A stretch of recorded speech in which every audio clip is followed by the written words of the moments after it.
Celeste desperately seeks help in the hope of stopping the deadly showdown between Greyson and Remington. However, the battle has reached a fever pitch, with both sides fighting with all their might for the final victory. In this life-and-death struggle, can Greyson find Remington's weakness and emerge victorious? Or will Remington fulfill his vengeance and push Greyson and his family to the brink of destruction? Join our pack. Subscribe to start your adventure. Chapter 29. Celeste, for God's sake, wake up. Someone yelled. His voice sounded familiar. I swear I knew who it was that was yelling at me, but my eyes refused to open. My chest felt like it's been punched by a mallet and it hurts to merely breath. My clothes were soaking wet that my body was violently shivering. Wake up, wake up. The voice repeated. You're not dead. Damn it. So don't act like you are. He sounded aggravated.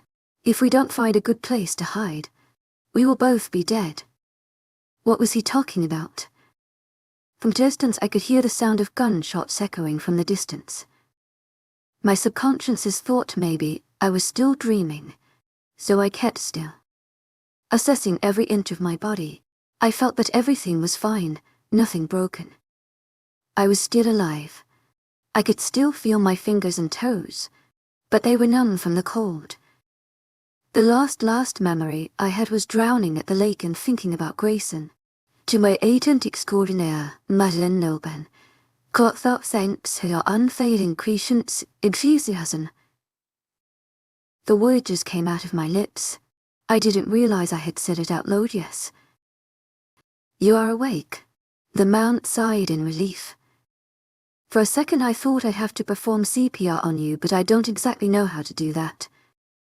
The person hastily pulled me up by my wrists in a sitting position, and he did. I felt every inch of pain in my lungs. I started coughing violently and I could feel the remaining bits of water I swallowed from the lake earlier clogging my air pipe. Hey, are you okay? While pulling my wrists to get me to stand up too. I tried telling him to stop pulling on my arm, but I coughed again, spitting out the last bits of water from my throat.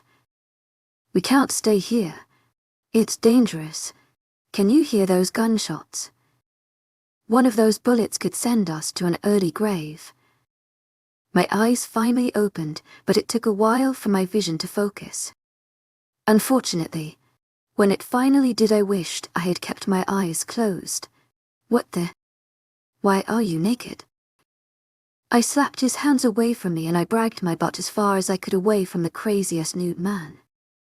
Oh my God, this freak must be Bigfoot. Werewolves are real. Who would have thought Bigfoot was too?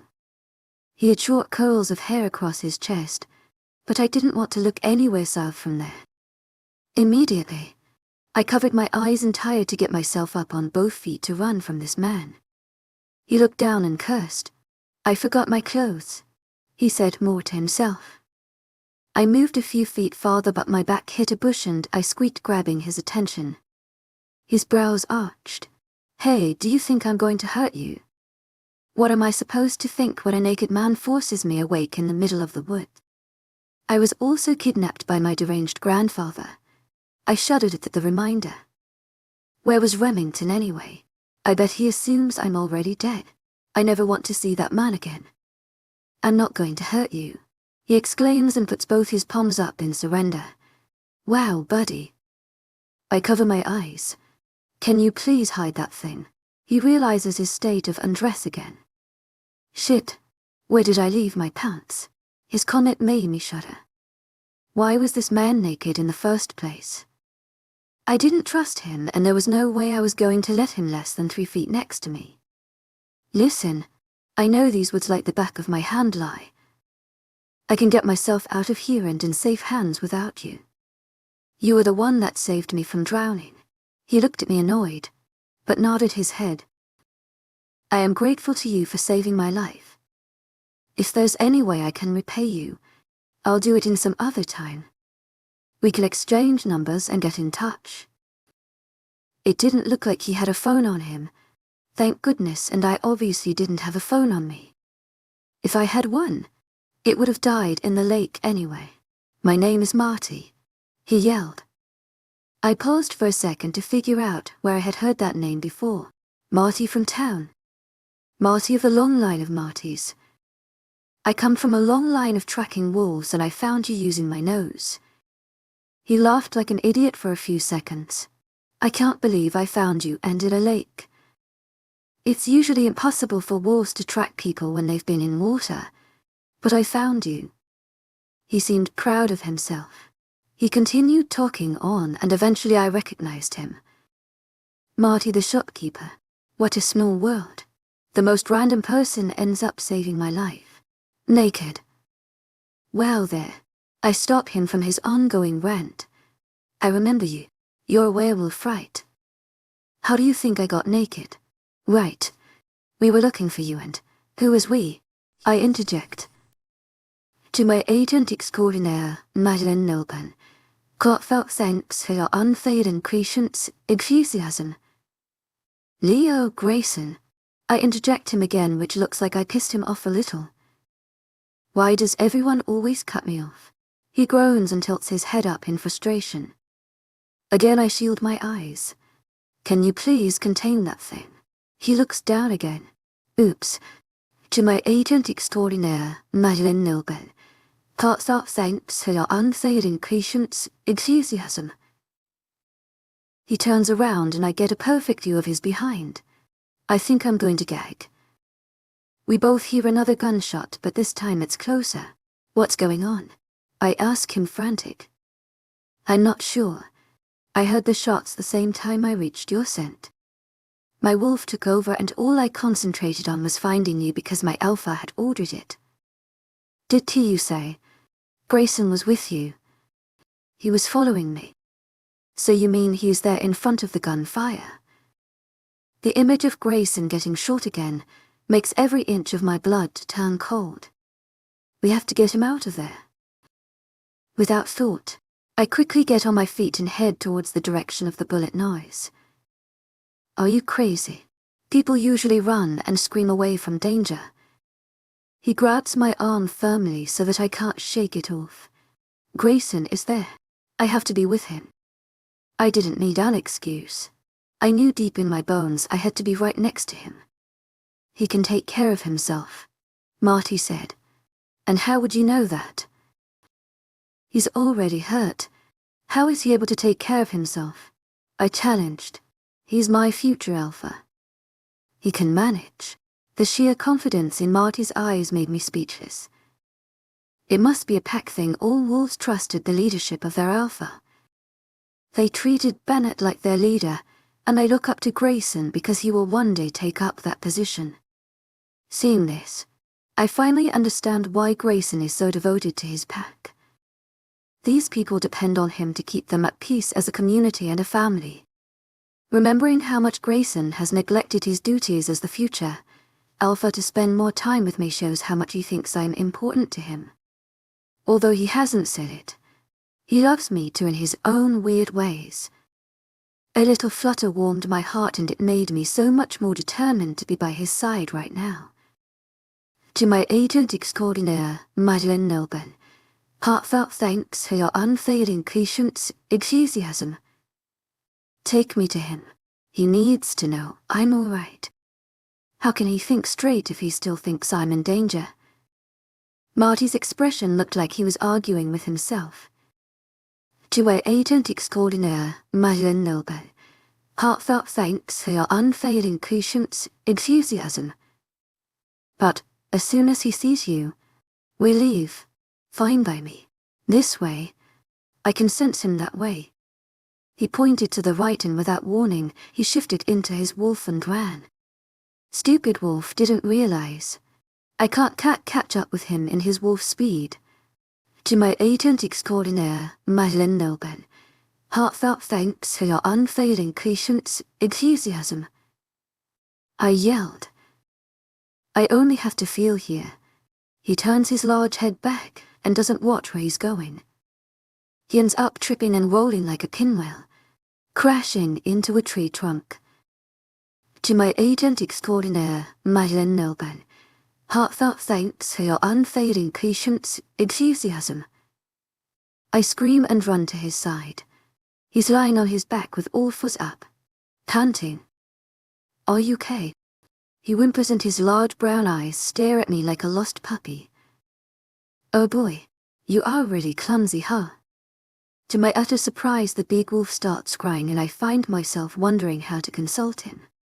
So I started awkwardly petting his head. Hey, why are you crying?" That makes him whimper louder. He sounded like a hungry panda. "Are you hurt anywhere?" I said with a kind motherly voice. His reaction was to place his head on my thigh, which freaked me out because if he were in his man form right now, the scene would look inappropriate. Thank goodness Greyson couldn't see this. "Come on, pull yourself together. What would your alpha think if he saw you like this?" To my agent extraordinaire, Lycan Love, heartfelt thanks for your unfailing patience, enthusiasm. Hoping maybe that would brighten him up, and it did. His body stood up straight and his nose lifted to the sky and began sniffing. He looked at me with a different face. "Follow me," was what I thought he was implying. This time he walked in a slower pace for me to keep up. As we continued walking, the sound of the gunshots subsided. I took a couple steps closer to stand next to Marty when he stopped in his tracks at a clearing that led back to the lake. We were invisible behind the shadow of the trees. The lake was rather large, so we couldn't see the full scope of the body of water. While I viewed the vast landscape, Marty disappeared behind a tree to shift. He came back with a broken tree branch hiding his lower region. I forgot where I put my clothes. "Is this where Greyson is?" "I sense him in the area, but we are stopping here because it's a safe place for us to hide." I'm fairly new to this tracking thing, so I can't pinpoint his exact location. But he is here. "But you found me, submerged underwater," I pointed out. "You should be able to find him now." He shook his head. "That was a miracle that I found you in time. My wolf took over that time and led me to you. But I don't know how to do it again. So don't ask me to try." To my agent extraordinaire, Lycan Love, heartfelt thanks for your unfailing patience, enthusiasm. "So are we just going to wait here until Greyson shows up?" "Most likely. The gunshots are gone, but that doesn't mean we are safe." The sound of growls radiated across the lake. I turned my head and searched for any sign of a fluff of black fur. "Was that Greyson?" I asked Marty. "No, that wasn't him. I know his tone by memory. I know that isn't him, Leo." "Maybe it's him." He shook his head again. "It's not him. Or his brother. As a pack, we are able to recognize each other's tones even though we may not know each other more than acquaintances. That growl wasn't anyone I recognize. Maybe it could be Remington." To my agent extraordinaire, Lycan Love, heartfelt thanks for your unfailing patience, enthusiasm. You can find things right. He wasn't going to like what I was about to ask. "Can you track down the location of the gun?" "Where the gun was, the shooter will be, and hopefully that would lead us to Greyson." "Oh no." "Are you crazy?" "Probably. Because I couldn't believe myself either." "Hell no. If something happened to you, the future Alpha's mate, I would be on my way to death row." He shook his head vigorously, but I thought I could actually see his eyeballs shaking too. "I'll have you know, Greyson threatened to kick me out of the pack if I didn't find you." That sounded a little extreme. However, the thought Grace and losing his cool over me made me feel giddy. I really missed him. For the past few weeks we never been this far apart for so long. His duties were usually no longer than 3 hours, and as soon as free we would spend most of the day together. He always kept me company to make sure I was never bored or uncomfortable. He said he would exile me from town. Greyson was kidding. He would never lash out at a pack member. When I was with him he was always so kind, except when Leo ticked him off now. The man looked like he was going me off a cliff. As Alpha, he was able to control his temper, but I could see how much he wanted to let his wolf loose. He was so upset over you being taken from him. I can't blame him, you are his mate. I wouldn't be surprised if he decided to lock you up after he sees you again. You have him tied to your little finger. He would destroy mountains for you if you'd ask him. His comment made my face fluster. Was he really that upset? Marty took a long, hard breath and exhaled. If you can't see how much that boy has it hard for you, then you, my dear, are as thick-headed as an iron block. Coming from me, it means a lot. Speechless, I stared into space thinking about when I would be able to see Greyson again and tell him I'm okay, there was no need to worry, or threaten pack members to leave town. I chuckled mentally. When I see him, I should tell him how much he sounded kind of like his dad. He would frown at me for it. Marty turned his head off to the side and his brows pulled together in concentration. Marty, what is it? I sensed something coming this way. I turned my head to the direction he was focusing on. Is it someone you recognize? It's a new scent, he said silently. Get behind me, he instructed. The seriousness to his tone made me feel uneasy. Should I hide? That would be a good idea. There was nowhere to actually hide. The trees, maybe, but they didn't provide very much coverage and the bushes were out of the question. They were too small. Besides, if the incomers were werewolves, they could easily sniff me out. Maybe I should jump into the water. No, you just recently almost drowned in there. Do you think I would risk you going back in there? I rolled my eyes. Will I live the rest of my life with overprotective males? I will have to get used to it. Hurry, I sensed them coming closer. Unfortunately, I had slow reaction time. While unsuccessfully climbing up a tree, a man appeared out of nowhere staring at me with his head tilted to the side, assessing my action like an exhibit animal. His hands were locked behind his back and he stood with his feet spread wide apart, very intimidating lie. He was rather tall, fair-skinned and red-haired. His piercing blue eyes looked me up and down, then narrowed at the sight of Marty. Who are you? Marty placed himself between me and the strange man.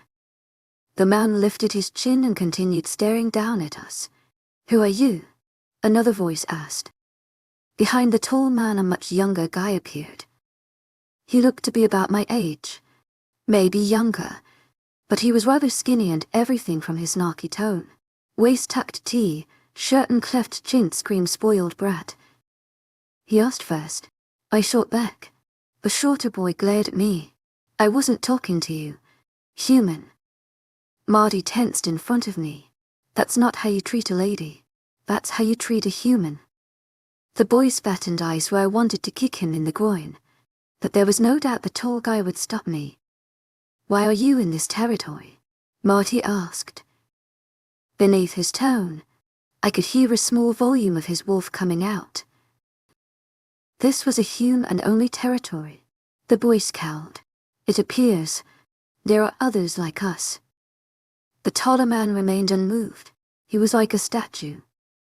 He too was wearing a tucked tee, shirt under his pants.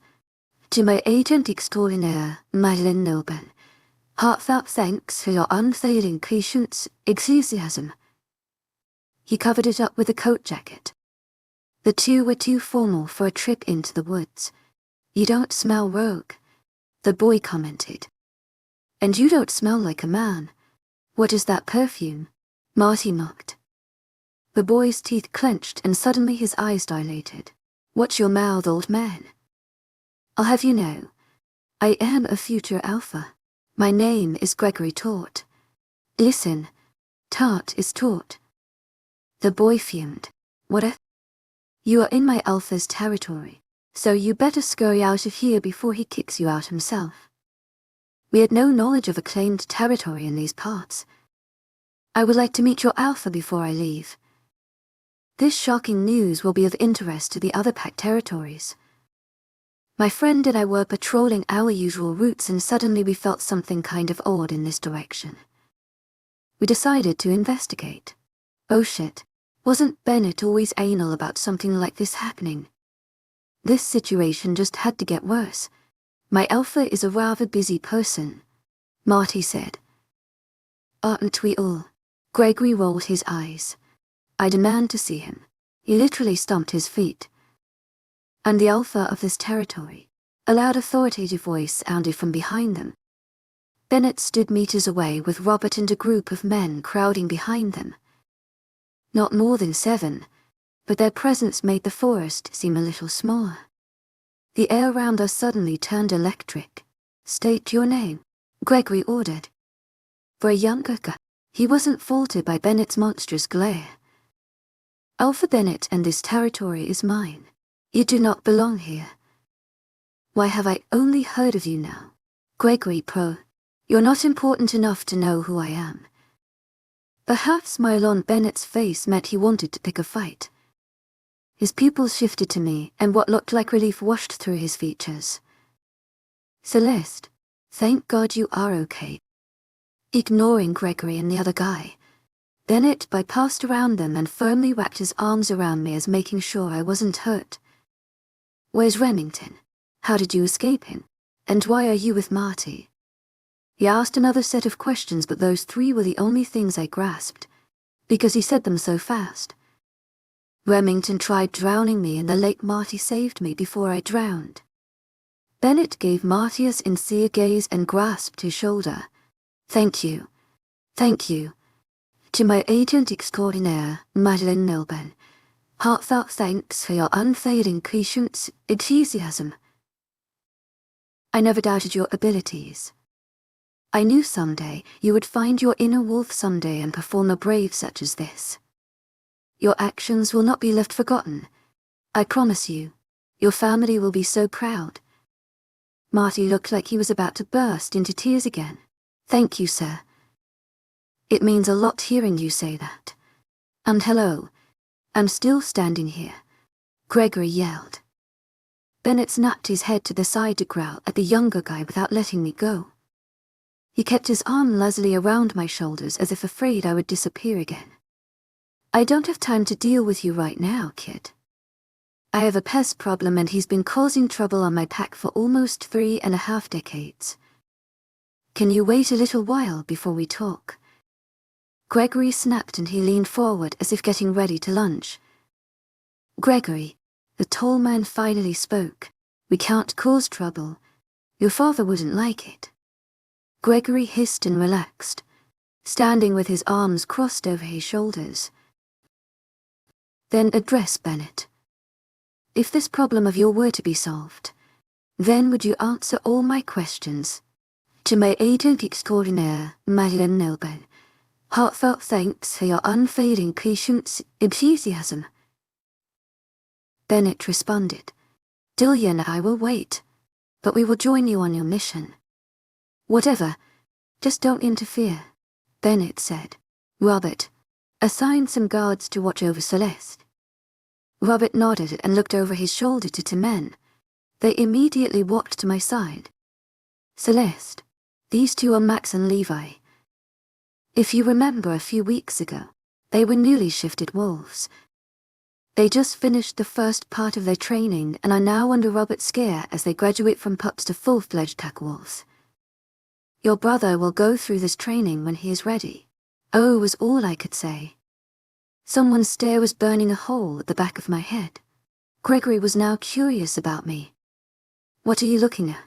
Bennett noticed this too. Who is she? Gregory rudely pointed at me. None of your business. Aren't you supposed to keep your trap shut until we deal with our problem? Gregory growled again, but was cut off by his friend's hand pushing him back. We will just observe. Dilliant said firmly. He reminded me of a robot the way he spoke. There was never an expression on his face and I was curious to know if the man had feelings at all. To my agent extraordinaire, Madeleine Milburn, heartfelt thanks for your unfailing patience, enthusiasm.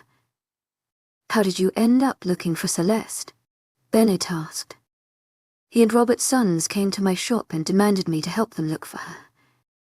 We got separated during the gunfire, but I was able to find Celeste. Thank God for that, or I think I would have died. I commented for Marty's sake. He needed more praise, I couldn't thank the guy enough. Bennett should give him his own town holiday, or a Medal of Honor. Good job, man. I never knew you had it in you. Robert clapped Marty hard behind his back and Marty lost his grip on his bush, hiding his lower regions. Bennett shielded my eyes just in time and I heard a crowd of collective groans. Someone get him some pants. To my agent extraordinaire, Madeleine Nilben.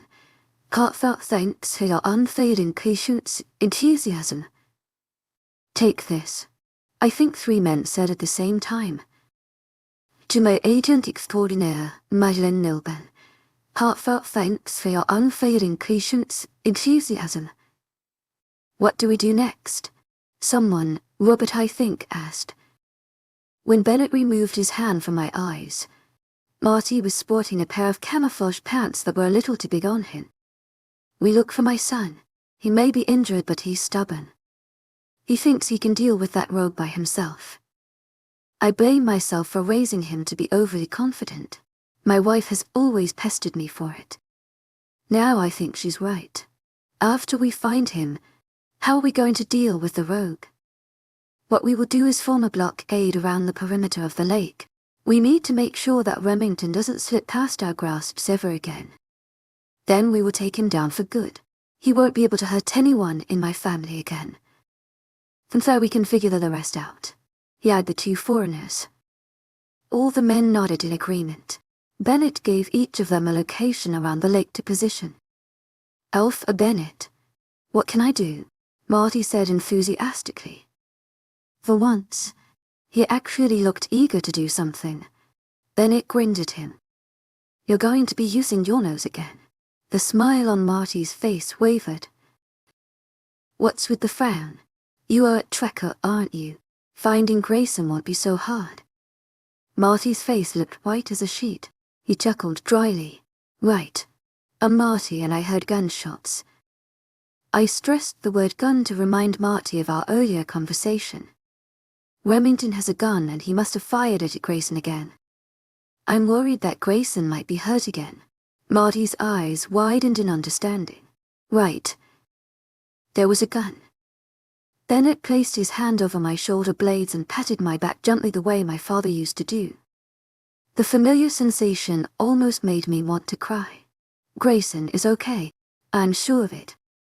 My son is solid as steel. He won't let anything kill him. Not when he has finally found you. To my agent extraordinaire, Madeleine Nilben. Heartfelt thanks for your unfailing patience, enthusiasm. We can't have you frowning when that time comes. You need to give him the biggest smile when you see him. I nod, smiling. Okay, I will. Then Greyson and I can start over. This time I will be the kind of girl that deserves him. Chapter 30. Greyson Remington shot out from the trees with his gun pointing directly at my head. His eyes pierced at me like a demon-possessed training rat and eager to see me buried 6 feet beneath the dirt. Such a feeble weakling. How can you be the next alpha when you can't even lay a tiny finger on me? He laughed, while jumping from tree to tree like a monkey on steroids. It was hard to believe this man was around Gran's age. His appearance looked nearly my dad's age, but more grey hairs on the side of his head. I focused on quickly devising a plan that would catch him, but he moved way too fast for my liking and I couldn't keep track of his movements to calculate his next move. Judging by how well he maneuvered through the terrain, Remington had clear knowledge of the layout of our land. It was obvious that he planned this operation for a long time, because he was literally running backwards. He chuckled at my frustration. You're out of my league, kid. He jumped once again, this time doing a backward somersault in mid-air and landing gracefully on another branch. It was like he planted those trees himself. From my left side, I could sense Leo trailing us in his wolf form.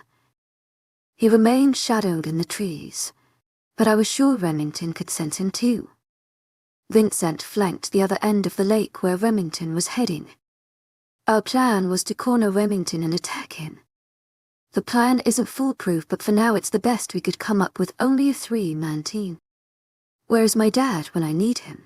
My paws patted the dirt as my claws marked the surface. I was running on foot, but in order to avoid Remington's aim I had to run in zigzag, hide behind stumps. What is this? Pinball. I feel like I'm playing with children. Just a few more yards and he will be within our trap. Ignoring all his comments to provoke me, I kept running and dodging any bullets he sends my way. Eventually his firing stopped. He had little ammo left, but he didn't show it. Why are we persisting with this stupid game of cat and mouse? Shouldn't you be looking for your precious mate? For all we know, she could already be dead. He snickered. I desperately tried to ignore him, although my anger was on the brink of exploding. He was trying to cloud my focus. I thought it was pathetic that she kept screaming for your name, and you never came. The last thread of caution broke and I threw it to the wind, pouncing at him. Pleased with himself, Remington grinned before increasing his pace. He made a sharp right turn, heading a different path from the direction Vincent was waiting. From behind, Leo barked, informing me that he was lagging behind. Remington was running a pace that almost matched up to an alpha's, almost. I was running right next to him and my eyes never left his. We dodged trees like experts and jumped over bushes like hurdles. Remington laughed as if enjoying himself. You're a stubborn pup, aren't you? Just like my granddaughter. She fought until I tied her up and tossed her into the lake. She may be blood, but I wasn't going to risk my bloodline mixing with vermin DNA like yours. He was lying. This was just one of his attempts to piss me off. My face must have reflected my thoughts because he smirked. Don't believe me. Why do you think you can't sense her when she is so very close? Something within me twisted like brands of iron. I could taste blood in my mouth. Remington grinned, seeing my murderous reaction. That's it. Show me what you got. He laughed. Gray, Leo's voice was cut off, but I didn't turn around to find out why. I chased after the piece of dead meat. Losing all my inhibitions, I chased Remington without the concern of my own safety. He continued running and I didn't realize until it was too late that he had led me to an isolated area. When I paused, I had to catch my breath. Usually, running doesn't tire me this much, but my body was still trying to heal and exerting myself was not helping. Remington turned to face me. Let's battle this man to man. Shift into your human form and fight me. I promise not to use cheap tricks, or fight dirty. As if he could promise anything. This will give you some chance at defeating me. He pulls out the gun from the back of his pocket and shows me how he removes the last bullets. I watch as the 2 silver pieces fall to the ground and roll different directions. Then he drops the gun to the ground and kicks it to my feet. See, what was he up to? Greyson, don't. I don't think we should trust him. Leo came up from right behind me. Remington eyed Leo. So you are that good, for nothing's grandson. His insane cheerfulness was gone and it was replaced by a malicious frown. It was your family line that brought me down to the value of dirt. He spat. Lee flinched back. That was all in the past. Move on, old man.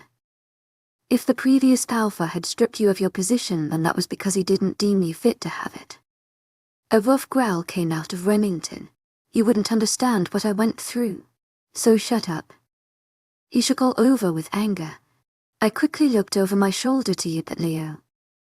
He had to be careful about what to tell this crazy man. He could twist our words and interpret it wrong. We didn't need him to become even more mad. My body started to morph back into my human form. It hurt more than usual considering parts of my shoulder was still healing. The area there felt rather numb, but at least I was able to move it the way I wanted. I took the shorts I had wrapped around the back of my leg earlier and put them on to at least have some decency. Let's fight to the death, Remington said. At the end of this battle, winner takes all. To my agent extraordinaire, Madeleine Nilban, heartfelt thanks for your unfailing patience, enthusiasm. Leo yelled in concern. You're not equally matched. You're not in the condition to fight. He moved a couple steps towards me, but I lifted my arm up to stop him. I can do this. But he's mine to deal with, I said firmly. Remington's grin returned and he rolled his shoulders back to warm up. Tell me when you're ready. If I win. You sure you'll win? He laughed. When I win, I said again with more confidence. I want you to tell me where Celeste is before I kill you. Fine by me. But if I win, your whole family dies with you. My fists coiled into balls. I won't allow that to happen. Therefore you're going to have to disappear today. He made the first move. Much to my pleasure. In a battle, always allow the enemy to move first. That, you have a high probability of reading his further intentions. Remington ran with his hands ready. As soon as we were merely inches away from each other, the claws on his hands elongated and aimed to engorge into my eyes. I moved away before he could hit me, but I forgot to mention. My fingertips are coated with a poison. He removed the peach of fabric that was tied around the area of his neck. I am the poison. The sight I saw had me stunned. There were purple blotches sprouting from the corner of his neck. What have you done to yourself? I asked, dumbfounded. I made myself a living weapon. He snickered as if it was a good thing. As I watched my plan hatch up, I experimented with poisons to make the perfect towel for killing concoction. I had blended my DNA into the serum so that I wouldn't be affected. However, in order to prove my science correct, I had to insert it into me myself. Are you mad? You could have unintentionally killed yourself. I told him. As you can see, I didn't. He looked happy with himself. What are you trying to prove by killing me and my family? Revenge. To prove everyone that I was not weak. I shouldn't have been stripped of the position as this Pax Beta. You're wrong. You weren't weak at all. My response surprised him. I can see now why they did take that title from you. Why, he asked. You are not mentally suited for such an honorable ranking. A beta is someone an alpha can't trust. He has to also be kind, placing others' importance before his own. He has to be flexible to changes and accept all moral decisions by the pack. It wasn't just my grandfather who decided to take your title. The whole pack made that choice together as a united community. That's why all of you should be removed from this existence. Remington roared. He jumped up and hovered over me, using the sunlight to blind my eyes. Using my other senses, I moved away from his vision and came up behind him, hitting the base of his back with the sharp tip of my elbow, sending him sprawling to the dirt. He groaned when his body hit and he quickly got up using his hands and knees. Luck shot, Terp, but that won't kill me. Vincent finally made an appearance, stepping into my line of perspective. No, this battle is mine. Stand down. Hesitant, Vincent nodded and stood next to his brother. Once I destroy you, I'm going to make sure my grandson becomes alpha. I will train him myself. Do you think he will listen to you? He doesn't even know you. He isn't stupid enough to trust a complete stranger, a crazy one at that. He snorted. I'm going to tell him that you killed his entire family when actually I am the one who will execute the deed. As a newly turned wolf, he will have little control over his anger. I will have full advantage to manipulate him to my will. His anger will drive his need for revenge. You are going to mold him into another you. To my agent extraordinaire, Madeleine Nobel. Heartfelt thanks for your unfailing patience, enthusiasm. With no one he loves, he will be driven mad with loneliness and he can only turn to power for sanity. I will not let you destroy that boy. Taking the next move, I run to his left side seeking his weaker side. If he made a move, his reaction time would be slower because he was right-handed. Earlier, I noticed that most of his movements were solely on his right side. Therefore, if I disabled that side, I would have an advantage. Every strike I made injured him by a small margin. Besides trying to weaken him, I also made sure he didn't lay as much as a scratch on me. There was no way knowing the extent to which his soul, called poison, could literally harm me, but I didn't want to find out. As much as possible, I wanted to put him down without causing much harm on myself. "Where did you hide, Celeste?" I asked him. "I told you she's dead." With all the rage I held inside, I punched him hard on the side of his face. The sight of his jaw move by the force of my strength gave my wolf a thrill. Remington screamed as he clutched his jaw and tested his mandibular bone to make sure it was still working. The side of his lip was bleeding. "Finish him, Greyson," Leo cheered. I nodded. While Remington was distracted, I made another swing at him and it connected to the side of his rib. He dabbled to the ground in his hands and knees. "You don't look so good. To my agent extraordinaire, Madeline Logan, heartfelt thanks for your unfailing patience, enthusiasm." I mused. From the corner of his eye, Remington glared at me. "Don't get too cocky, kid." "I'm still getting started." He spat off to the side and weakly got back on his 2 feet. "I was just boosting your ego a bit to pump you up. You think you have defeated me? Not even close." Next thing I knew, he zipped past me and kicked behind my knees before I could turn around. He then shoved me from behind with enough force to make me fly a few feet forward. I fell ungracefully, my arms roughly rubbed against the dirt. My skin started to sting and I could feel the inside surface of arms starting to swell as blood slowly emerged from the open wounds. Shit. If he touches me there with his poison, I'll be done for. I saw his shadow looming over me and I rolled my body to the side just in time before his fist would have connected with the back of my head. "To my agent extraordinaire, Madeline Logan, heartfelt thanks for your unfailing patience, enthusiasm." That was when Leo stepped into the fight. In a blink of an eye, I saw Leo tackle Remington to the ground. Few minutes later, Vincent in his wolf form lunged at Remington and scratched across Remington's face with his claws. Remington, overpowered by both guys, crashed to the ground, shielding his face. 3 against 1. This isn't a fair fight anymore, young Alpha. To my utter horror, he pulls out a small gun from his inside pocket. "Leo Vincent." I struggled to move. The gun fired and I watched as both my friends jolted in shock. Neither had realized that Remington had pulled something from under his sleeve. The seconds felt like hours as I waited for the result of that gunfire. Who was hit? "You deserve it," Remington said, staring at. Leo's mouth fell open. Standing stunned, I watched as my best friend looked down at Remington's pointed gun, then at the wound on his stomach that was now pooling with blood. Leo Vincent cried. He was no longer in his wolf form and swiftly moved around Remington to catch Leo before his body went slack, falling to the ground. "Oh God, no, this can't be happening." A growl escaped his lips and he snapped. "I'm going to kill you."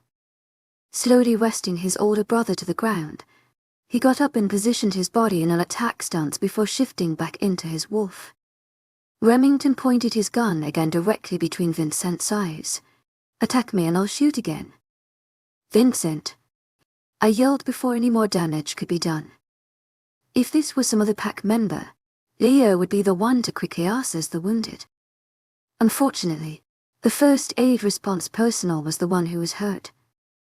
We both received the same training, but at this given moment, I didn't have the medical supplies to perform the proper procedures. "Hey man, stay awake, you hear me?" I patted Leo's shoulder. His eyes started to flicker as if he was starting to lose orientation. "Leonardo, you stay awake." "I order you to stay awake." I use my authority a little. I grab his hand and press his hand firmly on the wound. He howled in pain now. "We have to stop the bleeding," I told him. "Press down on it." I tightened my grip on his hand. "No matter what you do, he's going to die." Remington chuckled. his eyes twinkling at the sight of Leo's agony. "Shut up." Vincent exploded and swung his fist at Remington, but the old man dodged it. Once again Remington pointed his gun, but this time at Vincent. "Mind yourself, boy, or next one dying is you." Vincent growled, but he didn't fight back. "Vincent, look after Leo. To my agent extraordinaire, Lycan Love, heartfelt thanks for your unfailing patience, enthusiasm. Remington, you will pay for everything you have done." "Curse. Sadly, I have none of those at the moment," Rogue remember. His twisted sense of humor made me want to pummel him to the ground and make sure he stayed there forever. Vincent didn't take his eyes off Remington as he took my place next to Leo. "Leo, stay with me, man. Mom will kill me if you die. Rogue, you have committed numerous unlawful acts. Under pack law, you should be sentenced to death. Today will be your last day on this earth, so you better take in the scenery because it will be the last time you see it." My bones twisted, and within the next half-minute, I was in my wolf form. "That's more like it," Remington said before shifting into his own wolf. His wolf was just like Trent's, but he had patches of grey hair. We collided chest to chest, paws on each other's backs. Remington leapt up to get a better reach for my neck area. He was attempting to bite my shoulder blade that was still healing from the earlier gun wound. He knew my weakness, and he was aiming for it. Our snarls echoed across the forest as we continued battling. I was so busy trying to avoid Remington's bites and poisonous paws, I didn't notice the familiar aura surrounding our perimeter. "Dad," I heard Vincent say. "Leonardo, what hell happened to you?" Robert's concerned voice told me the cavalry had arrived, damn late. Greyson stepped down. "I will take over this fight." Dad's order filled my ears. Every inch of my submissive side wanted me to obey. He was my alpha and father, but my alpha wolf didn't want to listen. Our minds were synced in one mindset, and that was to destroy the man who hurt my mate and nearly kill my best friend.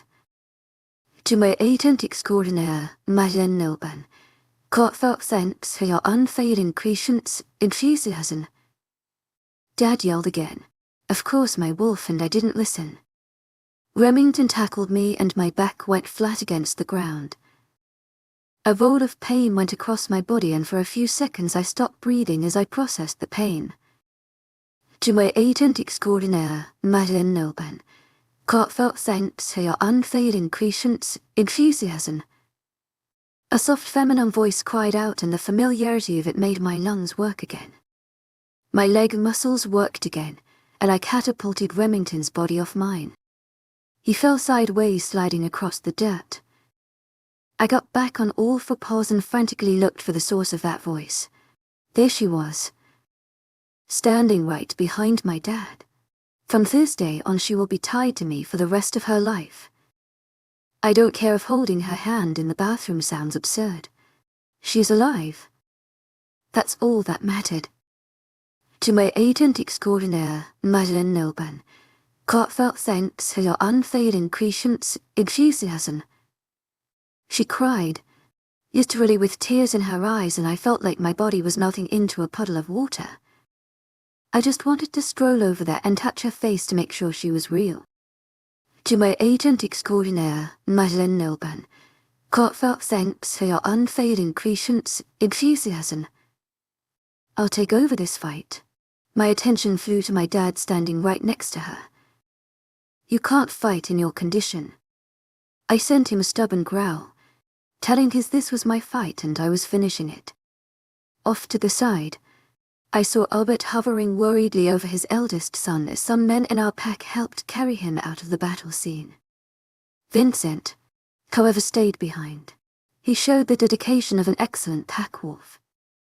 Despite his concern over his brother's well-being, he stayed to make sure I, his future alpha, would succeed in this task. His brother and father would be proud. Greyson, please don't fight, I heard Celeste say. Her plea was so much more effective than my dad's order, But like all alphas, once we make up our mind we see our goal through. Remington came to and got back up, his eyes wide, and when he saw Celeste and surprised. It was like he saw a ghost. He thought Celeste was actually dead. I stood in front of his line of vision and growled, lowering my head down and arching my back in defense. "You are not getting past me."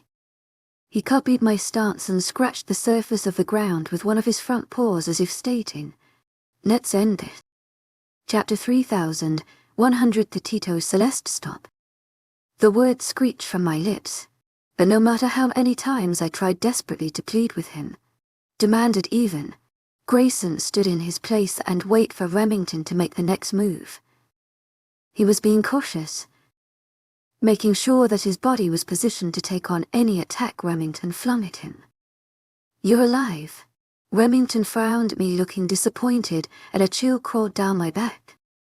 I staggered, feeling out of balance, and recalled the memory of drowning.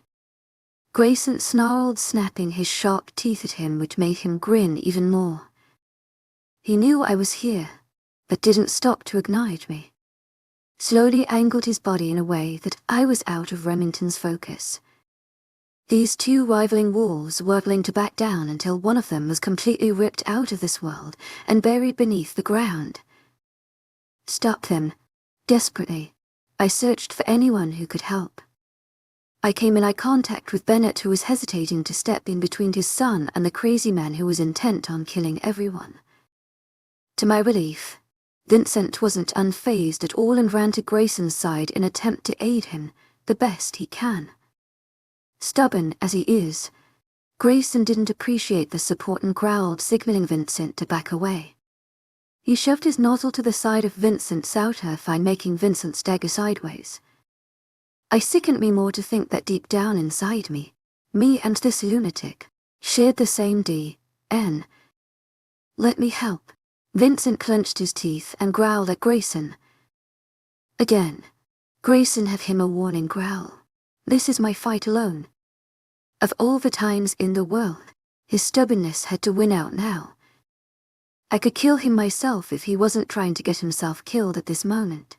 Tu es agent extraordinaire, Madeleine Nolben. Thanks for your unfailing patience, enthusiasm. I'm alive. I'm here. Please, I begged him. For what exactly? To stop fighting. To come to my side and go home. Either those options wouldn't solve our problem. It wouldn't stop Greyson from what he intended to do. The problem was staring at my mate with such killer intent. He had to do this. Greyson needs to rid the world of this man, or we could never have a future. The trauma afterwards would also follow. Had Greyson killed another man before? I stared at the man who I have opened my whole heart to. His kindness, his devotion to those he cared so deeply about. There was no doubt that he has ever seriously hurt a living creature in his life. The results after today will change him, I fear, for what we would have to get through together. But that's wait. We would get through this together. I am his support, and starting right now I was going to give him my love and encouragement. As much as I hated saying it, I did. To my agent extraordinaire, Madeleine Nolben. Heartfelt thanks for your unfailing patience, enthusiasm. End this. I said blankly, feeling stupid for saying this now, when earlier I said to stop.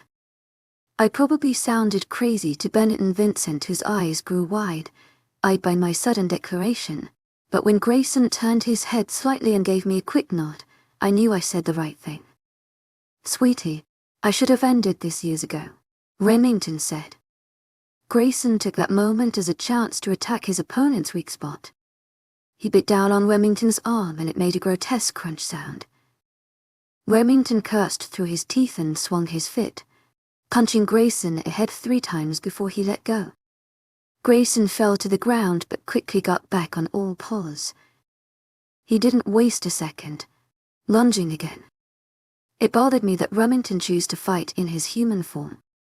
He would be more stronger in his wolf form, so why did he not transform? Both looked battered up. I was pleased to see that Remington was out of breath. He isn't indestructible after all. Greyson lunged again. His head slammed into Remington's stomach. Remington grasped around his neck and pushed Greyson sideways, flipping his over to his back. But Greyson rolled quickly to his side and back on his forepaws. Remington glanced at Vincent when he heard him growl at him. Their line was never supposed to be betas. My kin was supposed to stay as betas for this pack. Remington starts ranting. That beta of yours will be dead and that brother of his will be next. I will destroy their bloodline. He laughs. Then it snarls. No one ever said your blood, your kin, were the problem. You were the problem. You did this on yourself, and you are inflicting your anger on innocent people. Your own grandchildren. Your son. What kind of person would accept revenge that ruins the lives of his children? Sacrifices are necessary.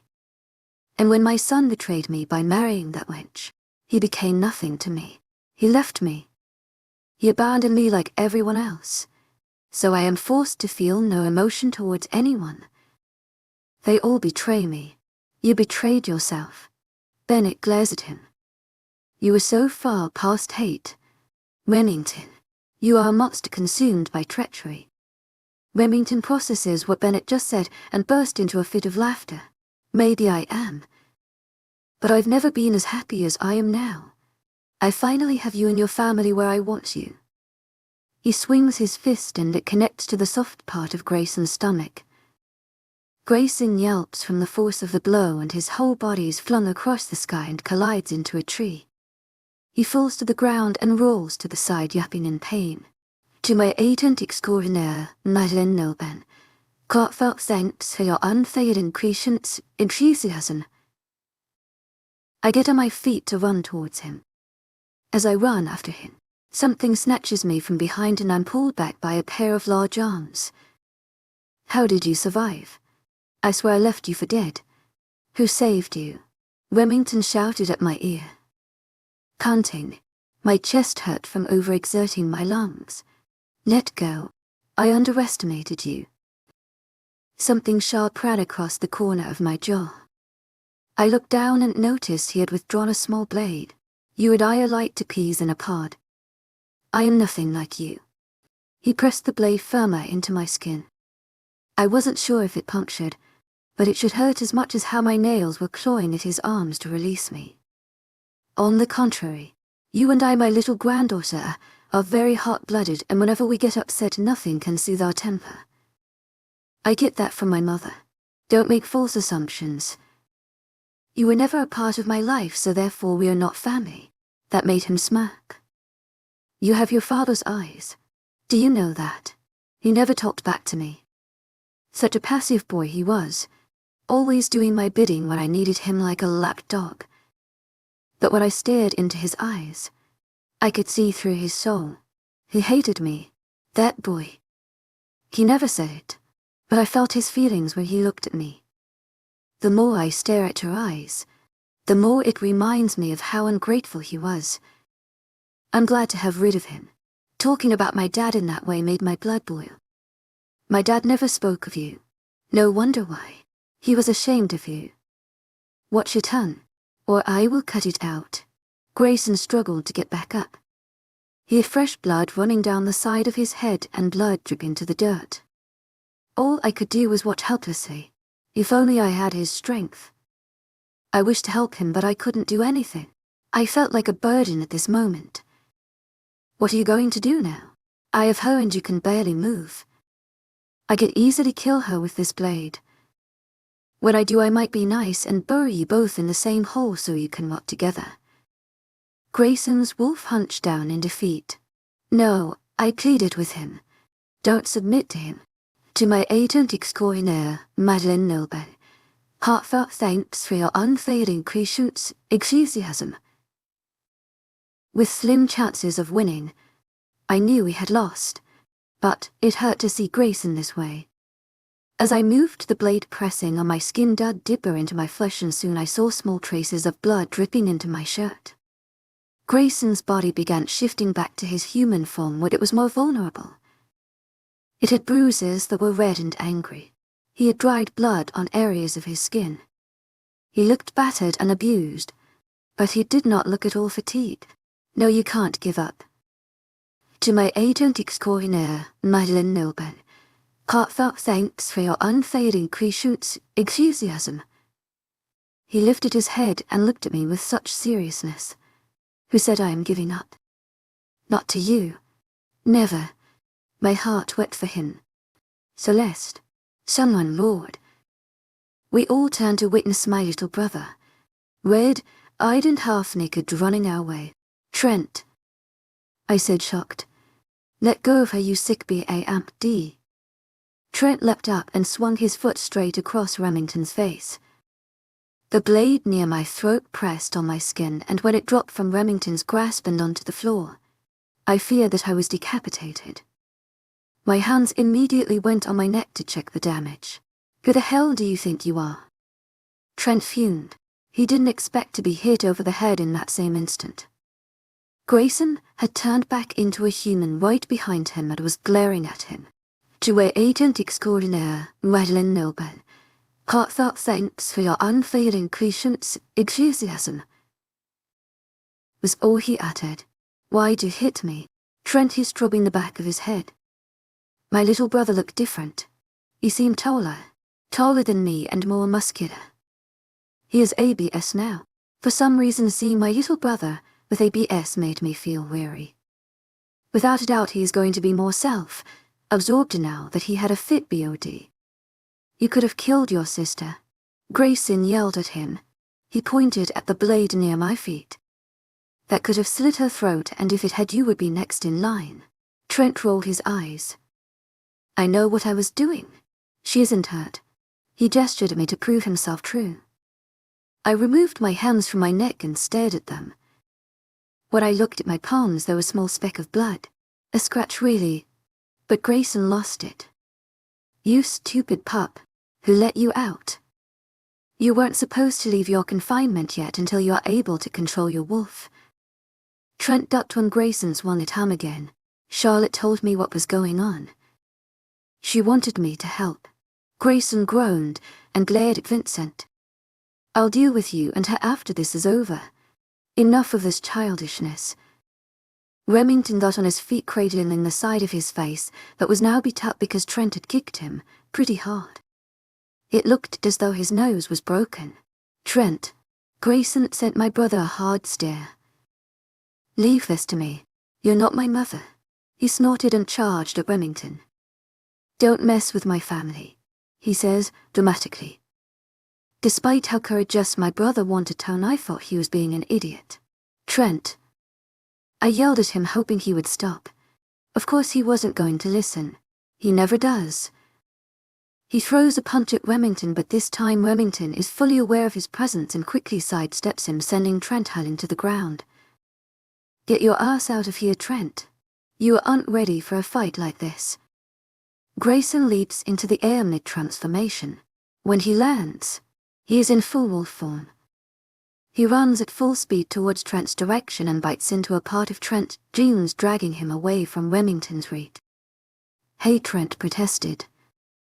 Greyson rocked him by Vincent's feet, growled and bared his sharp teeth at him. Don't interfere. Trent scowled. Trent, please listen for once, I said calmly. Trent looked at me, then his eyes darted to the small wound on my neck where the blade scratched me. Guilt melted into his features. He didn't say anything but nodded, obeying my plea. It's for your own good. Then it finally spoke up. Fighting against an old wolf like Remington will only end badly for you. Let Greyson take care of this, it's his fight. Trent frowned. I want to help. You're not the only one, Vincent huffed. To my agent extraordinaire, Lycan Love, heartfelt thanks for your unfailing enthusiasm. It was a challenge to strike him on his weak spot because he moved like a ghost. It irked me that he could move so fast with his aid. Plus, he was in his human form. How was he able to outbeat me as a human? It was unbelievable, absolutely ridiculous. Give up yet? Remington chuckled as if we were playing a game of cat and mouse. I growled in response. You're all bark and no bite. Pathetic. His taunting was getting on my last nerve. I just wanted to tear some limb from limb and get it over with. To my agent extraordinaire, Madeleine Nilben, heartfelt thanks for your unfailing patience, enthusiasm. Concentrate. My dad yelled.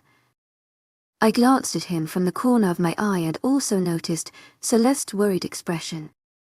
As much as I wanted to tell her everything will be fine, I wasn't going to allow Remington to break my defenses. He could easily kill me in one move if I didn't watch his moments. Remington snorted. Look at you. Protected within the confines of your luxurious house with servants to do your bidding. Your parents trained you since birth to be their replacement. You think your father is that powerful, but you're as great as he is. You're all so full of yourselves. I've been all over the world. I've been roaming the borders of other packs. Let me inform you, Alpha and Son. His eyes traveled between Bennett and Greyson. They are stronger, he laughed. His words faltered me a bit. I had to admit, don't believe him. To my agent extraordinaire, Madeleine Nilben, heartfelt thanks for your unfailing patience, enthusiasm. He's trying to upset you. Dad yelled. I nodded, trying to maintain composure, and glared at Remington. Feeding off your father's words like a bear and honey, Remington mused. He's brainwashed you your entire life. He makes you think the whole world revolves around you, but it doesn't. Shut up, Vincent barked. Lies. Our Alpha is strong. He keeps us safe and trains us to be strong. Son, filter him out. You're weak, pathetic, incompetent. Spoiled little brat who is tied by a leash by his rich ass parents. His words went through me. I assured myself that all he said were insults. However, deep inside it hurt to realize some of what he said was somewhat true. What was the world like outside the safety of my home? I was curious to know. The second my thoughts wandered, I didn't see him reach into his back pocket to pull out a second gun. To my agent extraordinaire, Madeleine Nilben, heartfelt thanks for your unfailing patience, enthusiasm. Celeste screamed. In slow motion, I saw Remington pull the trigger the same moment I saw my dad's wolf leap straight at him to stop him from pulling the trigger. Vincent was a few seconds close to flying past me in an attempt to block my way, but from my calculation he wasn't going to make it on time. The second bullet that lodged into my body hit me below my breastbone. The pain vibrated throughout my body like a ripple. My body recoiled on impact and I fell to my side howling. On instinct, my body began to morph back into human form. No, don't turn back. Fight it. Vincent yelled. If I turned back while the bullet was still lodged, it would be harder to remove with my muscles morphing. My eyes were blurred with tears as I fought through the pain. Vincent began pressing into my wound to stop the bleeding. It doesn't look like it went into deep. I'm going to pull it out okay. Did he know how to? That concerned me most. I heard groaning and barking. From the corner of my eyes I see Dad fighting with Remington. He had his jaws sunk into the arm that carried the gun earlier. The weapon was now on the ground, which Trent decided was the best time to charge in and get it. Trent, Celeste screamed. He grabbed the gun and ran back to his sister. I'm going to pull it out now. He didn't even give me time to respond when he stuck 2 fingers into the hole on my body. If he weren't my pack member and my baby's younger brother, I wouldn't have stopped from biting off his arm. It freaking hurt like a beast. Got it? I snarled at him. Hurry up and pull it out. When his fingers pinched it, it widened a wound and made more. To my agent extraordinaire, Madeleine Nilben, heartfelt thanks for your unfailing patience, enthusiasm. Hold on. To my agent extraordinaire, Madeleine Nilben, heartfelt thanks for your unfailing patience, enthusiasm. Celeste knelt next to Vincent, then caressed my head.